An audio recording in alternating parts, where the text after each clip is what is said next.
জনাব তারেক রহমান বেগম খালেদা জিয়ার মৃত্যুতে ভোটের রাজনীতিতে কোনো প্রভাব পড়বে কিনা, অর্থাৎ যারা আগে বিএনপিকে ভোট দিবেন মনে করেছিলেন তারা বিএনপিকে ভোট দিবেন কিনা, অথবা যারা আগে বিএনপিকে ভোট দিবেন না মনে করেছিলেন তারা আসলে বিএনপিকে ভোট দিবেন কিনা, মানে কোনো ভোটের রাজনীতিতে বেগম জিয়ার মৃত্যুর কোনো প্রভাব রয়েছে কিনা।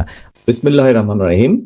কিছু কিছু মানুষ বা কোনো গোষ্ঠী ইদানিং বলতে শুনেছি বা বিভিন্ন জায়গায় কেউ কেউ সোশ্যাল মিডিয়ায় বলে যে অমুককে দেখলাম, তমুককে দেখলাম, তমুককে দেখলাম। এবার অমুককে দেখুন।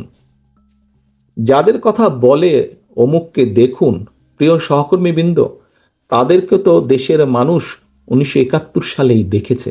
1971 সালে তারা তাদের নিজেদের স্বার্থ রক্ষার্থে কিভাবে লক্ষ লক্ষ মানুষকে হত্যা করেছে, ঠিক যেভাবে পতিত স্বৈরাচার পালিয়ে যাওয়ার আগে হাজারো হাজারো মানুষকে হত্যা করেছিল ক্ষমতা ধরে রাখার জন্য। এই যাদেরকে কেউ কেউ বলে যে একবার দেখুন না এদেরকে, তাদেরকে দেশের মানুষ 71 সালেই দেখেছে নিজেদের রাজনৈতিক স্বার্থ রক্ষার্থে লক্ষ লক্ষ মানুষকে শুধু হত্যাই করেনি, তাদের সহকর্মীরা কিভাবে মা বোনদের ইজ্জত পর্যন্ত লুট করেছিল। এই কথাটি আমাদেরকে মনে রাখতে হবে। প্রিয় ভাই বোনেরা, এই মুহূর্তে আমরা যদি দেখি, আমরা আগামী 2 মাস পরে একটি নির্বাচন প্রত্যাশা করছি। এই দেশটি গত 16 বছর যেই স্বৈরাচার পালিয়ে গিয়েছে, যেই স্বৈরাচারকে বাংলাদেশের জনগণ বিতাড়িত করেছে আন্দোলনের মাধ্যমে, সেই স্বৈরাচার এই দেশের প্রত্যেকটি ক্ষেত্রকে কিভাবে ধ্বংস করে দিয়ে গিয়েছে এটি আমরা জীবনের পরতে পরতে অনুভব করতে পারি।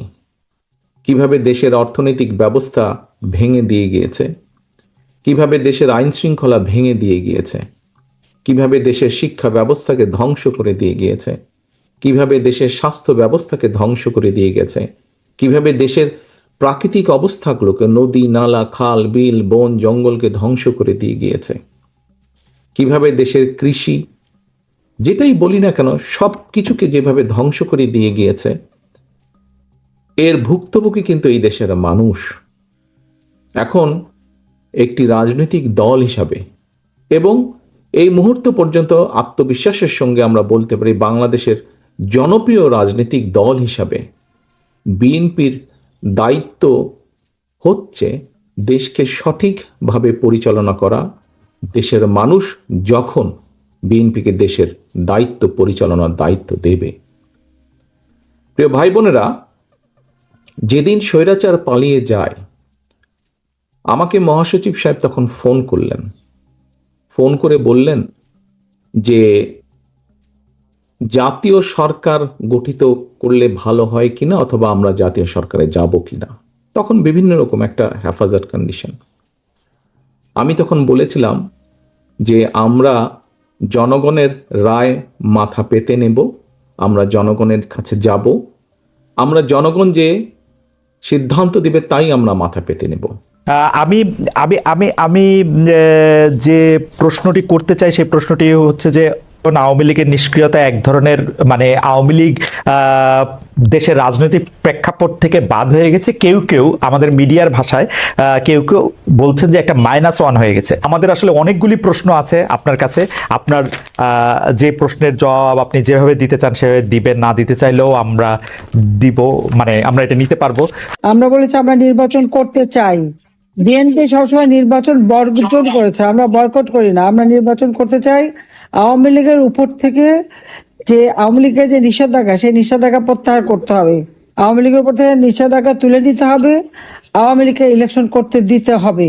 কারণ আওয়ামী লীগ এদেশের একমাত্র সংগঠন, যে সংগঠন 1949 সালে এই সংগঠন প্রতিষ্ঠিত হয়। এই সংগঠনের মাধ্যমে জাতির পিতা বঙ্গবন্ধু শেখ মুজিবুর রহমান বাংলাদেশের মানুষকে স্বাধীনতার চেতনায় উদ্বুদ্ধ করে দেশের স্বাধীনতা এনে দেন। আওয়ামী লীগ কখনোই নির্বাচন ছাড়া ক্ষমতায় যায়নি। প্রতিষ্ঠা লগ্ন থেকে এ পর্যন্ত হিসাব করে দেখা যায় যে 13টা নির্বাচন হয়েছে, সে পাকিস্তান আমলে এবং বাংলাদেশ আমলে। 9 বার আওয়ামী লীগ সরকার গঠন করেছে জনগণের ভোটে নির্বাচিত হয়ে। ডক্টর মোহাম্মদ ইউনূস অবৈধভাবে ক্ষমতা দখল করে আমাদের দেশটাকে সম্পূর্ণ ধ্বংসের দিকে নিয়ে গেছে। এখন একটা নির্বাচন দিয়েছে, অথচ আওয়ামী লীগের নির্বাচন করতে দেবে না। যেখানে 2008 সালে নির্বাচনে আওয়ামী লীগ 48% ভোট পায়, আর আজকে সেই আওয়ামী লীগ বা সমস্ত ভোটারদেরকে বঞ্চিত করতে চাচ্ছে মিথ্যা মামলা দিয়ে, সাজা দিয়ে, নানাভাবে হয়রানি করে আমাদের দেশের সমস্ত মানুষকে আজকে একেবারে বঞ্চিত করে দিচ্ছে। কোনো গণতন্ত্র নেই, এখন হচ্ছে স্বৈরতন্ত্র এবং জঙ্গি শাসন। তো কথা কথা আমাদের নেতা কর্মীদের হত্যা করে, একটা মিথ্যা বয়ান দিয়েছে 1400 লোক নাকি আমরা হত্যা করেছি, কিন্তু দেখা গেল সেই জুলাই 16 তারিখ থেকেই প্রথম ছাত্রলীগের ছেলেকে হত্যা করলো, যুবলীগের জুলাইকে পা বেঁধে ঝুলিয়ে মারলো, পুলিশকে হত্যা করলো, 460টা থানা লুট করলো, লুটের অস্ত্রশস্ত্র আবার বিক্রি করে খায়, এবং এই অবৈধ অস্ত্র এবং নিয়ে আজকে সারা দেশ একটা জঙ্গির দেশে পরিণত হয়েছে। প্রতিদিন আমাদের কারাগারে মানুষ হত্যা করছে, প্রায় 112 জনকে কারাগারে হত্যা করেছে। এই অবস্থা, মানুষের কোনো মৌলিক অধিকার নাই, গণতান্ত্রিক অধিকার নাই, মানুষের বেঁচে থাকাটাই একটা কঠিন হয়ে গেছে। জঙ্গি ইউনূস, বিএনপি এবং জামাত শিবির এদের দ্বারা ইউনিয়ন, ওয়ার্ড, জেলা, উপজেলা নেতাকর্মীদের ঘর বাড়ি জ্বালিয়ে পুড়িয়ে ছারখার করে দিচ্ছে, কথায় কথায় মানুষ হত্যা করছে, মা বাবা ভাই বোন কাউকে ছাড়ে না, এমনকি শ্বশুর বাড়ির লোকও ছাড়ে না, সবার বিরুদ্ধে মিথ্যা মামলা, হয়রানি, কেউ ঘরে থাকতে পারে না। মাসের পর মাস আমাদের ছেলেপেলেরা মানে মাঠে ঘাটে কোথায় থেকে যাচ্ছে, থাকা নাই, খাওয়ার জায়গা নাই, এই অবস্থার মধ্যে দিয়ে দেশ চলছে। এই অন্ধকার যুগ থেকে বাংলাদেশকে বের করে আনতে হবে। আমরা বলেছি আমরা নির্বাচন করতে চাই, বিএনপি সবসময় নির্বাচন বর্জন করেছে, আমরা বয়কট করি না, আমরা নির্বাচন করতে চাই। আওয়ামী লীগের উপর থেকে যে আওয়ামী লীগের যে নিষেধাজ্ঞা, সেই নিষেধাজ্ঞা প্রত্যাহার করতে হবে, আওয়ামী লীগের উপর থেকে নিষেধাজ্ঞা তুলে নিতে হবে, আওয়ামী লীগকে ইলেকশন করতে দিতে হবে। কারণ আওয়ামী লীগ এদেশের একমাত্র সংগঠন, যে সংগঠন 1949 সালে এই সংগঠন প্রতিষ্ঠিত হয়। এই সংগঠনের মাধ্যমে জাতির পিতা বঙ্গবন্ধু শেখ মুজিবুর রহমান বাংলাদেশের মানুষকে স্বাধীনতার চেতনায় উদ্বুদ্ধ করে দেশের স্বাধীনতা এনে দেন। আওয়ামী লীগ কখনোই নির্বাচন ছাড়া ক্ষমতায় যায়নি। প্রতিষ্ঠা লগ্ন থেকে এ পর্যন্ত হিসাব করে দেখা যায় যে 13টা নির্বাচন হয়েছে, সে পাকিস্তান আমলে এবং বাংলাদেশ আমলে। 9 বার আওয়ামী লীগ সরকার গঠন করেছে জনগণের ভোটে নির্বাচিত হয়ে।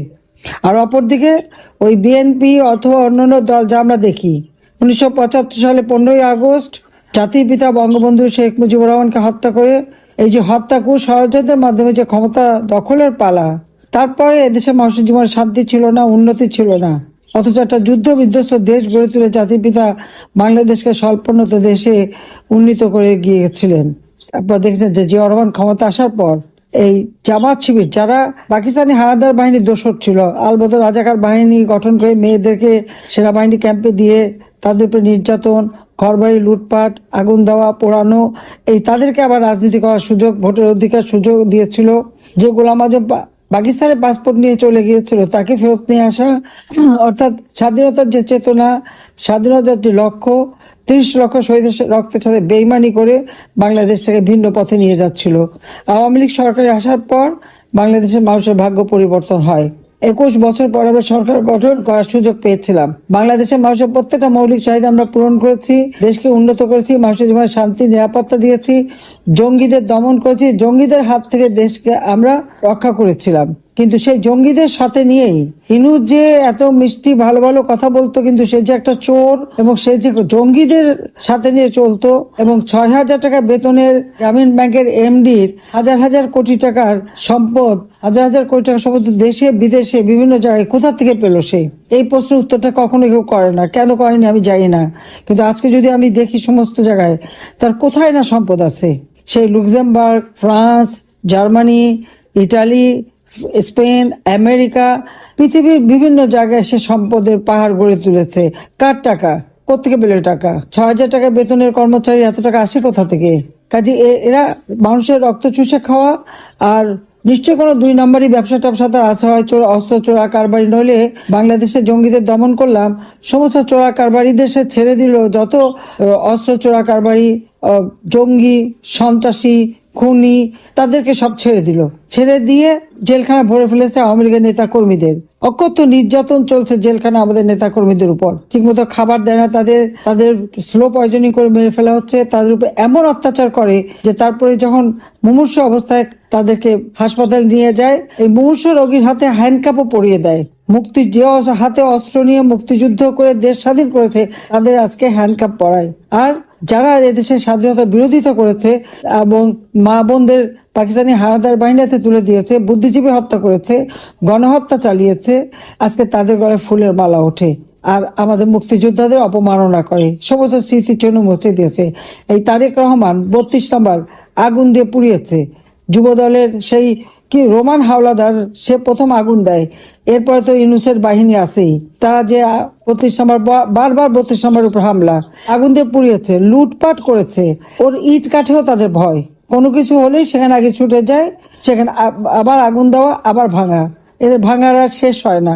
বাংলাদেশটাকে ভেঙে দিচ্ছে, দেশের মানুষের জীবনটা ভেঙে তছনছ করে দিচ্ছে।